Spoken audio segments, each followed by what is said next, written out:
Hello friends and fellow bibliophiles, welcome back to Cat's Novel Adventures. In today's video, I want to share with you my reading adventures during the Nevermore Readathon. Good morning everyone. It is Friday, January the 19th, which means it's Edgar Allan Poe's birthday, which means that it is the first day of the Nevermore Readathon.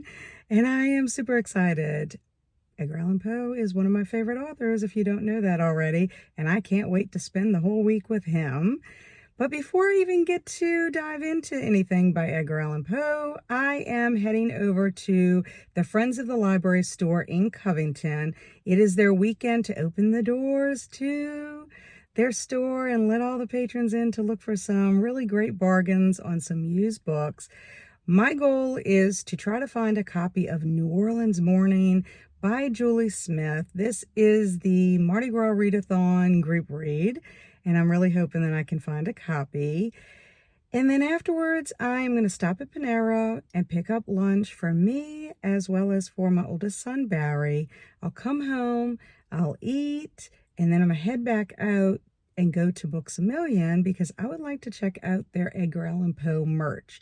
I am looking for a coffee cup, and I do know that they have some merchandise over there. So that is what I'm going to be getting up to at the beginning of my day, and then I'll come home. I'm planning on having some coffee and catching my friend Alex's sprints before I go on to my own sprints to kick off the Nevermore Readathon. So I'll touch base with you later on and show you what treasures I happen to find at the Friends of the Library store.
I'm eating some leftover potato soup for dinner while I'm watching Alex's sprints. We're having potatoes too, but ours are fries and will be covered in chili and cheese. Delicious. I also had some fries earlier with my burger. Well, Alex is on a sprint right now, and before I go on my own sprints for the Nevermore Readathon, I thought let me go ahead and update y'all on what I found at the Friends of the Library store. Now, you know, I went there specifically to look for one book, and that was New Orleans Morning by Julie Smith, and I'm excited to say I found a copy of it. Yes, it's a paperback. I got it for 50 cents, and it's not my favorite cover, but for 50 cents, I couldn't beat it. And I want to tell you that I actually spent $10.50 total for 16 books that I got there today. So I think that was a great bargain. And 2 of the books I'm actually giving to friends of mine. So I guess really only have 14 books that are going to be going on shelves. And most of them are picture books, so they're not going to take up quite as much space. So here are the rest of them. I found a horror occult book called Ancestors. This is for Kelsi. So the next time I see her, I will drop that off to her. I found a book called Bloody Irish by Bob Curran. It's Celtic Vampire Legends. I thought that looked pretty cool. And then I found another book called Vampires in Love. This is edited by Rosalind M. Greenberg and Martin H. Greenberg. It's stories with a bite. And what I liked about this one is Neil Gaiman has a story in it. But look at that cover.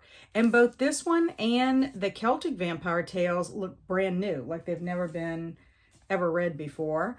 I also found a Book of the Month Club book called The X Hex by Aaron Sterling. Eric Sterling is actually the best-selling author Rachel Hawkins. But this looked like it would be a cute little story, and it's got witchy vibes to it. So I said, why not? Let's just check it out. And then I also found The Folklore Cat. Not the folklore cat, the folk tale cat, which of course that's folklore. But this is going to be fun to read for Folklore February. It has all kinds of cat stories in it. And you know me, I like picking up some cat stories. And then I found the rest of the books in the children's room. They're all 25 cents each, so I couldn't pass it up. All hardcover paperbacks. Now, of course, they're used, but that's okay. They're gently used. Some of them look new. This first one is I Am Marie Curie by Brad Meltzer and illustrated by Christopher Eliopoulos. This one right here is for Andrew's girlfriend, Megan, because she really likes Marie Curie.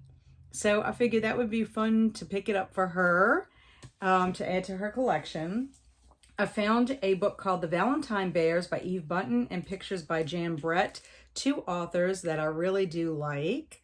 If you remember, Night of the Gargoyles was Eve Bunting's book, and The Mitten was Jan Brett's book. And then Tortuga in Trouble by Anne Whitford Paul, illustrated by Ethan Long. This one looks hilarious. And I believe this is a fairy tale or it's a fable. It's one of them. A lot of the picture books that I picked up are fairy tales or fables. I found Grandfather Tang's story, A Tale Told with Tanagrams by Ann Topert and illustrated by Robert Andrew Parker. I remember this one when I worked in the library. I found After the Fall, How Humpty Dumpty Got Back Up Again. This is by Caldecott Medal winner Dan Santat. This looks hilarious. I love anything that's kind of like a fractured fairy tale or a fractured nursery rhyme or anything where you learn more about the characters in different situations. I also found The Tale of Three Trees, a traditional folk tale retold by Angela Elwell Hunt and illustrations by Tim Jonke or Jonk. And this kind of tells a story about the crucifixion of Christ and the resurrection. It really is a neat story. In the school that I worked at, Holy Ghost School, the first graders put on a play of this story. And then I found a really beautifully illustrated one. The colors are wonderful. It's called Golo and the Lion by Eric Oyono, illustrated by Laurent Corvasia. So you might see some of these on my Folklore February TBR. I found a version of The Three Pigs by David Wisner. And it really is kind of neat. Some of the illustrations in here. David Wisner is a wonderful illustrator. Then I also found, this is a Scottish tale. It's called The Giant King, written by Kathleen T. Pelly and illustrated by Maury J. Manning. And this seems like a sweet little story. And then finally, I found one by Graham Bass. I really do like Graham Bass. And he wrote the book Animalia, as well as The 11th Hour, and his illustrations are gorgeous. So this one is called The Sign of the Seahorse, A Tale of Greed and High Adventure in 2 Acts, and it's illustrated and written by Graham Base. But the illustrations are absolutely gorgeous, and I can't wait to share these books with you when I read them. Now, I did go to Books A Million, like I told you, specifically looking for a cup, a mug, a coffee mug for Edgar Allan Poe, and I found one, Nevermore, which is perfect because it's the name of my readathon for Edgar Allan Poe. So very excited that I was able to find a mug. And then I also found a book for $5 called The Woman in the Library.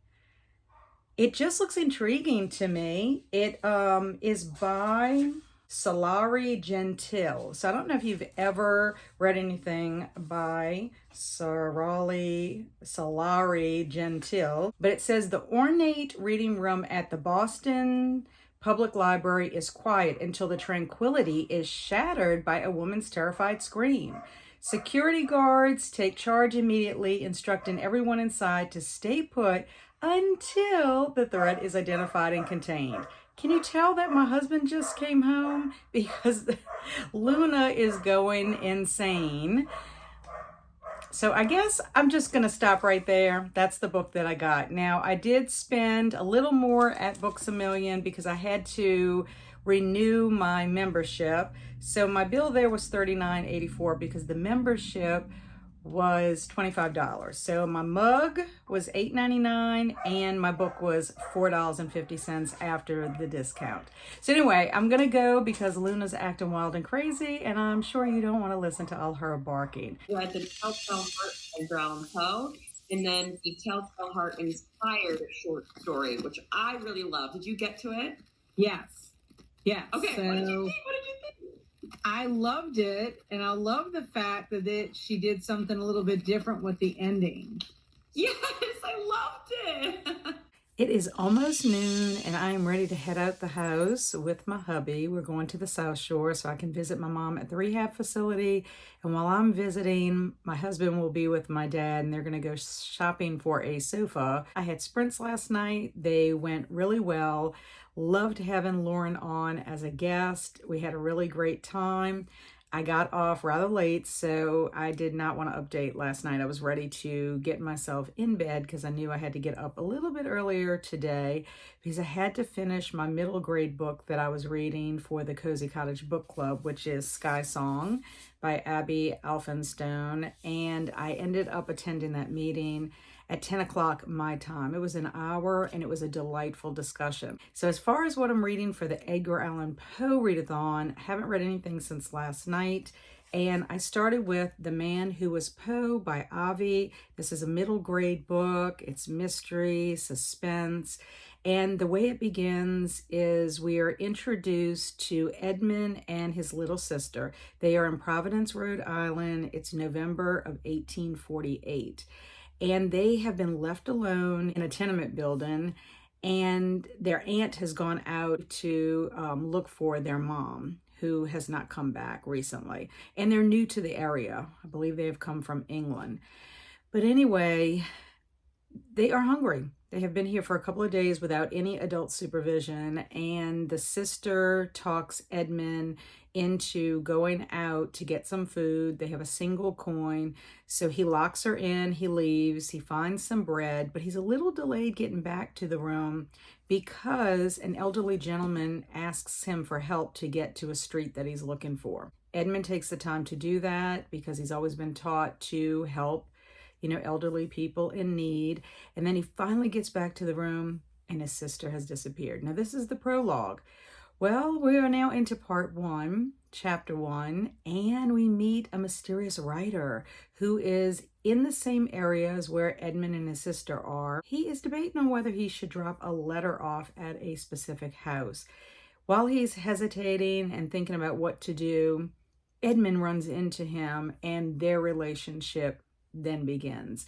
So Edmund explains the story to this mysterious writer who tells him his name is Auguste Dupin, and we later find out that perhaps this is Edgar Allan Poe, the mysterious writer, And it's really neat that he is using the name of his famous detective. But anyway, he agrees to help Edmund, and together they're going to go back to Edmund's room because Auguste Dupin needs a room to stay in because it doesn't have a place to stay. So on the way there, they notice something going on at the docks, and Dupin says, maybe the guys at the dock know something about your sister. Well, a gruesome discovery is made there, and that is where I stopped. So now the mystery unravels. As far as what else I read last night, I started His Hideous Heart, edited by Dahlia Adler. I read the story by Edgar Allan Poe, The Telltale Heart. I'm not going to give any details about that. It will always be a 5-star read for me, but to hear my thoughts on why it is, you'll have to attend the live show that I'm having with my friend Jennifer Smith on Thursday, January the 25th. But I read the other story that was written by Stephanie Kewen. It's called Happy Days, Sweetheart, and it is inspired by The Telltale Heart. Well, it was fantastic. I really liked the storytelling. I loved the inspiration of how you had one character being like the character in The Telltale Heart who plays the caregiver role. And then you also have the old man played by, a guy in high school. So both of them are in high school actually, but they're competing. And the young girl just always feels less than, and that even though she knows she's worthy of receiving all of these accolades, she can never quite get to the top because of the young man she's competing with. It was really well done. There was enough character development for you to get engrossed in what was happening between these two. And I love the fact that it did not end the same way as The Telltale Heart. And what else? Oh, and that is why the book is called His Hideous Heart, because it comes from The Telltale Heart. It's mentioned in there, as well as in the short story written by Stephanie Kewen. So I am very excited about this collection and can't wait to read more stories from it. So anyway, I will update you later on. I'm hoping to get some reading done in the car. And we also have some other little adventures we have to go on today.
Okay, so I made it to the South Shore. I just dropped my husband off to my mom and dad's house, and they're gonna go do their thing. And I stopped at PJ's so that I could get myself a cup of coffee, and I got myself a scone, which I'm gonna split with my mom.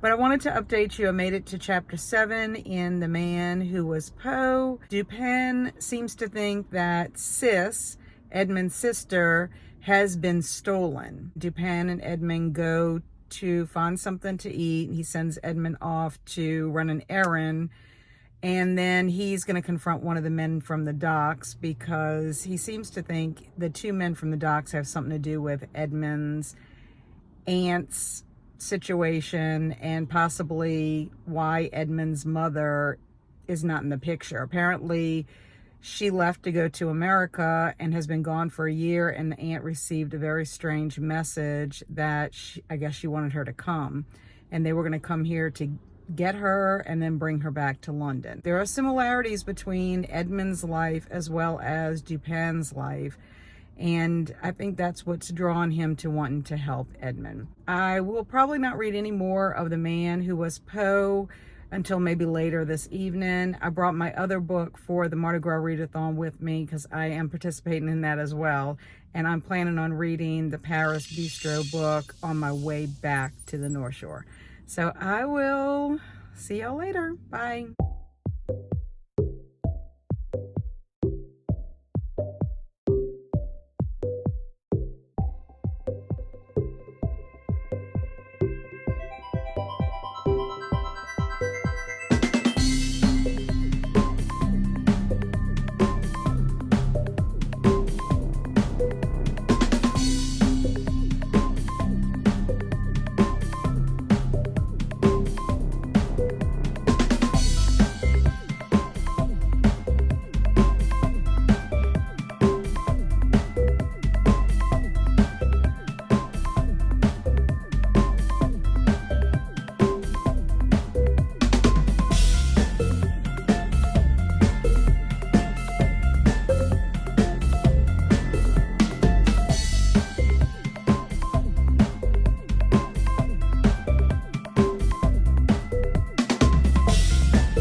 It is Monday and it is time for an update. I have not updated y'all since Saturday. First of all, Saturday night after dinner, we came home and we watched the last episode of Reacher and then the first episode of The Fall of the House of Usher on Netflix.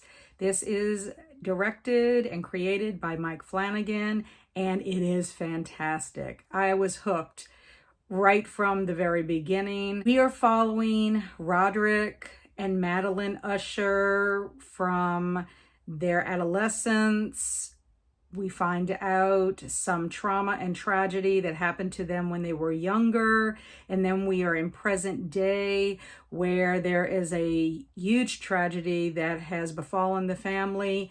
And Roderick Usher is telling his story and basically giving a confession to C. Auguste Dupin, who happens to be investigating Roderick's family company. Roderick is an executive for a big pharma company, and they have been accused of all kinds of terrible things. So this is Roderick's opportunity to get a bunch off his chest because so much has happened to his family, and it's getting pretty serious. What I love about the show is the format. I love how it is storytelling oriented. And I love all the references to Edgar Allan Poe. I think if you're an Edgar Allan Poe fan, you would absolutely love this TV series. I love the references to characters, the imagery. There's so many Easter eggs. And I really like the fact that Mark Hamill plays the lawyer, Arthur Pym. And that is a character from Poe's one and only novel. I also like the fact that the episodes are titled after either a poem or short stories by Edgar Allan Poe. In fact, this one was called A Midnight Dreary, which is based on a line out of the famous The Raven poem.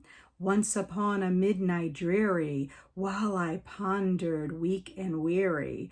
And talking about the Raven, you meet the Raven in this episode, so it's aptly named. On Sunday, we ended up watching the second episode, which is titled The Mask of the Red Death, based on one of Edgar Allan Poe's famous stories.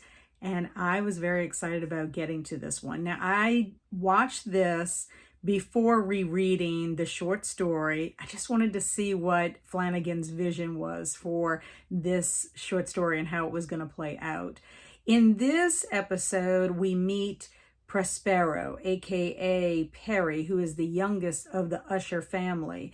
And he has come up with an idea that he presents to his father and his aunt, where he wants to have this nightclub that will appeal to the rich and the powerful, and it will be a nightclub that is about debauchery, and it's going to bring him lots of money and make him very, very rich. He is a very depraved character, in my opinion, and he's a horrible, horrible person, very selfish, and everything's about him. Well, when his dad and aunt shoot his idea down, he decides he's going to get some revenge. And he ends up going to a board meeting with his brother. He's supposed to be shadowing Frederick, and he discovers that there are some abandoned labs. And he takes it upon himself to go ahead and use one of those places to have his magical night or his rave, and he's gonna have all these people invited, including Frederick's wife, which I thought was pretty interesting. But again, it's part of his revenge plot. We also get a glimpse into the other siblings in the Usher family, and they are kind of weird themselves. Really, the only two people in this family I think that seem anywhere normal is Frederick and his daughter Lenore. It was very creepy. I loved the color scheme. I loved the atmosphere. It just turned out being really an exciting episode. I love even the conversation between Roderick and Dupin. I love some of the eerie, creepy moments that take place when they're having their conversations. I just am enjoying this series very, very much. So after watching the episode of The Mask of the Red Death, I went ahead and read the short story by Edgar Allan Poe. This is a 5-star read for me because it is one of my favorite stories by Edgar Allan Poe. It has so much wonderful gothic and dreamlike atmosphere. There's so much symbolism in it. There is the masked guest that comes, and then there's also lots of eeriness and a very gruesome outcome. But it's basically about Prospero, who is a very wealthy man, and he, along with a bunch of rich and powerful people in the community, have decided they're going to put themselves or secure themselves in Prospero's home. That way they won't be affected by this deadly plague that is ravishing the whole entire countryside. But of course, the safety is false because this masked guest comes, which is the Red Death, attends Prospero's masquerade party that he's holding. Because even though you're having all these people dying out there because of a plague, he doesn't think it can touch him or his guests because they have money, they have power, they have titles.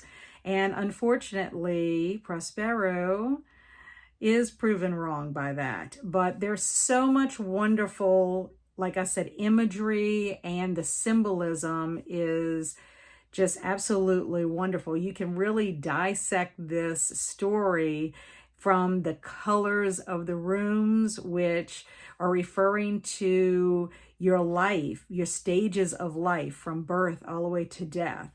You've got blood at the beginning of the story, blood at the end of the story, and its significance. And then you also have the ebony clock, which is all about the time and how much time you have, and when that clock stops, what is going to be the outcome. As we know, death is inevitable, and that is what this story is about.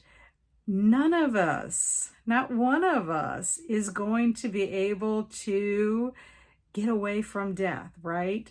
So it is a wonderful, wonderful story, and one that I would highly recommend to anyone who has not read it. I do think it would be a wonderful story for you to read to get to know Edgar Allan Poe. Now let's talk about the short story Red, written by Hilary Monahan and inspired by Poe's The Mask of the Red Death. It is found in the His Hideous Heart story collection, and it has a nightclub in it called Prospero's, which caters to the wealthy, and they like keeping the trash out.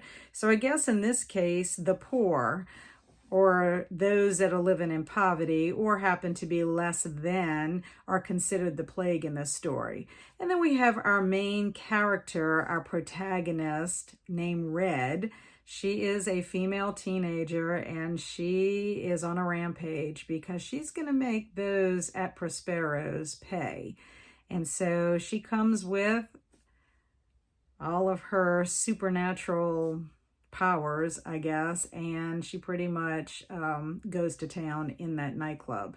So I don't know, it's a little social commentary going on here, and while the story is written pretty well, in my opinion, I haven't ever read anything by Monahan before, I think it's lacking a little something. It is definitely not as good as the original tale, and in fact, I don't even think it's as good as the episode by Mike Flanagan for The Fall of the House of Usher, but it is lacking the motivation behind Red's wrath. I don't really know if something happened between her and Prospero. Was she a woman scorned?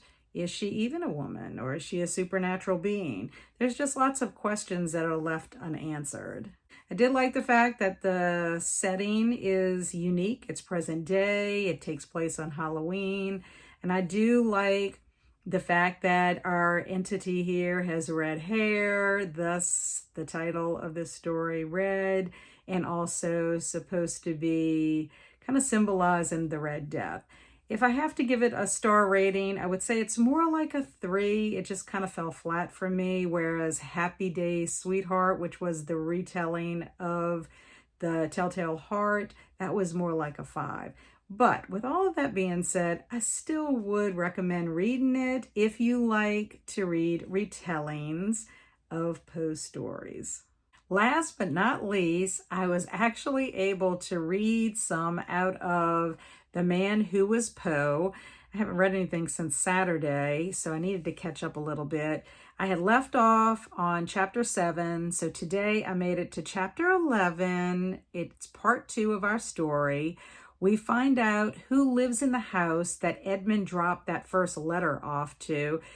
And Dupin sends him to drop another letter there, and that's where he meets Mrs. Whitman. That is the recipient of the letter. She knows who the true identity of Dupin is, and she asks Edmund a bunch of questions. And of course, Edmund leaves to get back to Dupin because he needs to find out, did he find out anything else about his sister? Well, in the meantime, Dupin is off investigating something to do with a bank robbery and discovers a clue about Sis. And at this point, we are still thinking that Sis is alive, which is giving Edmund some hope. We learn more about Edmund's mother and what motivated her to come to America in the first place. And Dupin thinks that he knows who murdered Edmund's aunt. The story is a slow burn.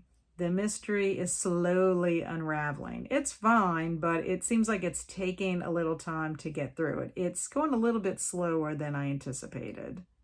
It's Wednesday evening, and I just hopped off of my weekly sprints, and I spent my time reading Edgar Allan Poe this evening. I started off with The Black Cat. It is so good. I love this story. It is very atmospheric. It has very frightening moments in it. So much imagery.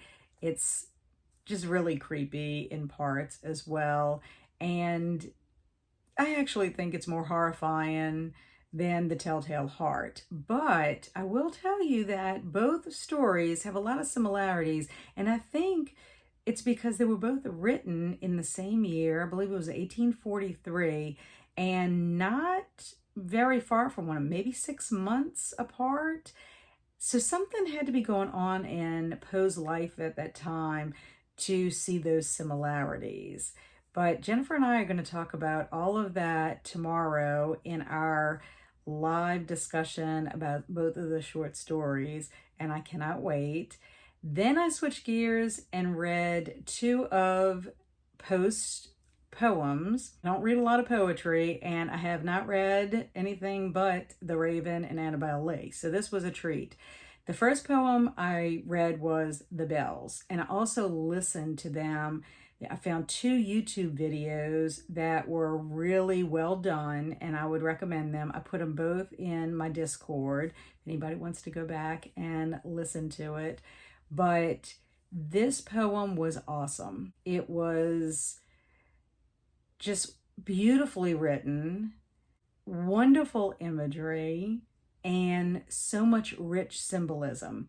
And if I'm understanding it correctly, it is basically telling you about the stages of your life, like from the time you were born through your youth, through the time that you've matured, all the way until death. There's 4 stanzas, and each stanza stands for a different part of your life. And the bells change the way they sound in each one of those stages. So I thought it was very well done. I love it. It is a favorite of mine now. I love Annabel Lee. That's always been my favorite. This is probably like a second favorite. Of course, The Raven's actually wonderful too.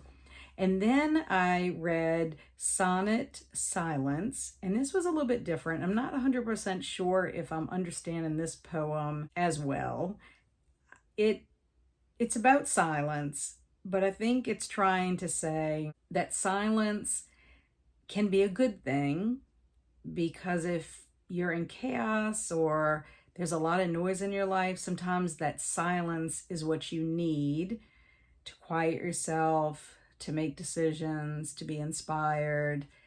And then sometimes silence can not be such a good thing. Perhaps there's something going on in your life that if you have too much silence, it allows too much thought, and it can be sorrowful, or it can cause you to be lonely, especially if you're reflecting and you are alone at that time. Maybe it could seem isolating. I don't know. I feel like there is a time to be silent, and then there's a time when it's not so good to be silent. I don't know. I'm sure that there is a deeper meaning to it. I ended up reading some more of The Man Who Was Poe. I made it to chapter 15. We are at a point in the story where Dupin and Edmund go their separate ways. As far as I know, Sis is still alive. But because of what he discovers, we know that there is a clue that was left at the bank, and this kind of confirms what Dupin is thinking about Sis and her whereabouts. So pretty much it's picking up a little bit. It was kind of slow, and now it seems like it's picking up a little bit. I have 73 pages left, and I'm hoping that I'm going to be able to finish this book tonight, and I'll be done with it. Looks like I may not get to the last short story that I had on my TBR, and that was The Literary Life of Thingumbob Esquire. If I have time tomorrow, I will read it. It's about 15 pages, but as we know, we're reading Edgar Allan Poe. 15 pages of Poe doesn't read as quickly as 15 pages of, say, Stephen King. So anyway, I'm hoping that I can get to everything that I wanted to for this readathon, but if not, I will only be lacking that one story. So I'm pretty pleased with everything I've read so far, hoping that this, stays pretty steady and keeps up the pace from what I read this evening, and it'll end up being a good read overall. So until my next update, I'll see y'all later. I did write my final paper in a class on the Black Cat. So I talked about in this paper how in the Black Cat that it's the narrator's own violent manifestations of his unconscious desires rather than the symbolic objects on which he places blame that bring about his eventual execution. Because, he tries to blame everything on the wife, the cat, the alcohol. Yes, the alcohol. But it's interesting, too, when we think about also the cat's name being Pluto. Because Pluto, of course, is another name for the god of the underworld. And so he's already naming his cat something that's connected to hell and to death. Hey friends, it is Monday, January 29th. The Nevermore Readathon has officially ended. Apparently, when I was editing yesterday and getting towards the end of my vlog, I discovered that I was missing my clip about my thoughts on The Man Who Was Poe. I finished this on the day that I had my live discussion with Jen at Literary Love, and I remembered filming it before I did my actual show. So I'm not quite sure what happened to it. Obviously, I must have deleted it. So here I am today wrapping this up so that I can get my vlog all edited.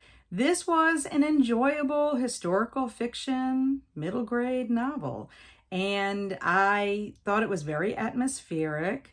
I loved the fact that there were two mysteries going on. There was the mystery surrounding Edmund and his family, and then there was also the mystery of Poe, who was running around as Auguste Dupin. I really love the fact that Edgar Allan Poe is a character in this story and that he is in disguise as his own literary character, Auguste Dupin. I thought that was wonderful.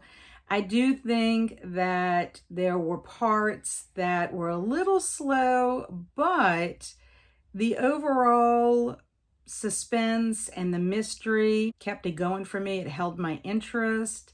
And I do think that it wrapped up nicely. I really like the ending. And there is a part at the end where Edmund and Poe are going their separate ways. And Edmund wants to know what Poe is going to do now.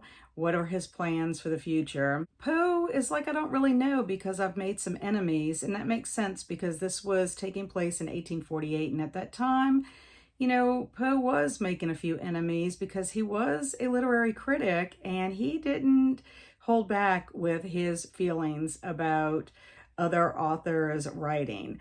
So he tells Edmund also, there's a quote where he says, "My art is too strong. I frighten the timid."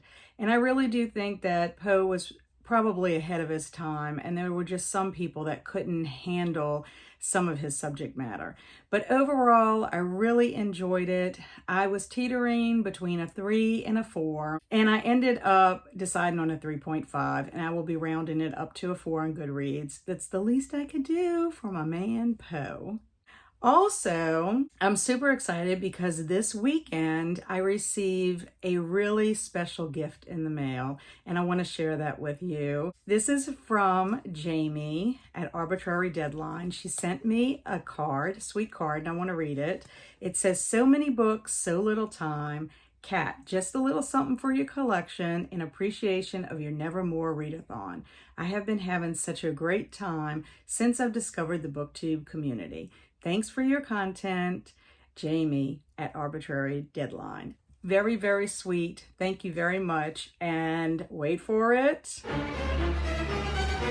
Look how adorable. It is Edgar Allan Poe. I was so excited. I think I squealed when I opened it up.